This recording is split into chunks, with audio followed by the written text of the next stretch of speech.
Is the named person legislation yet more ill-conceived nannying from the SNP administration wanting to control the lives of ordinary Scots who don't need or want it?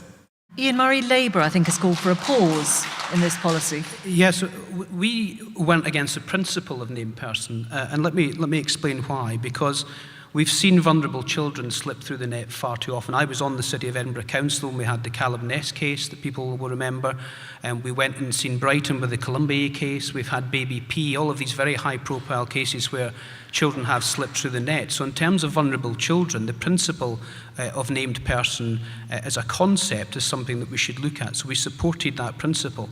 The difficulty is the implementation of this has been shambolic. I think the government have lost practitioners, they've certainly lost parents, and what we have called for is a pause where the Children's Commissioner can look at the named person legislation, make recommendations about how it can be changed so that it gets the practitioners' confidence and parental confidence, and of course indeed head teachers, of many of them will become the named person, and we would implement all the recommendations that the Children's Commissioners came forward with. I think that's a sensible way forward, but the way it's being railroaded through, when it's quite clear that every single step the government take, they leave collateral damage behind them in terms of the policy, is not really the way to take one of these sensible and delicate policies through. So a pause, let the Children's Commissioner look at the legislation and recommend how it can be improved in order to get parents and practitioners back on board. Is it such a good idea that you might advocate it south of the border?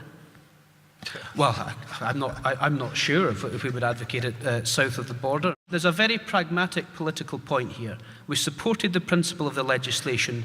We have since said the legislation is not fit for purpose, so it's quite right that politicians ask for that to be looked like again. The worst thing we could do is railroad a piece of legislation through that is quite clearly deficient. I think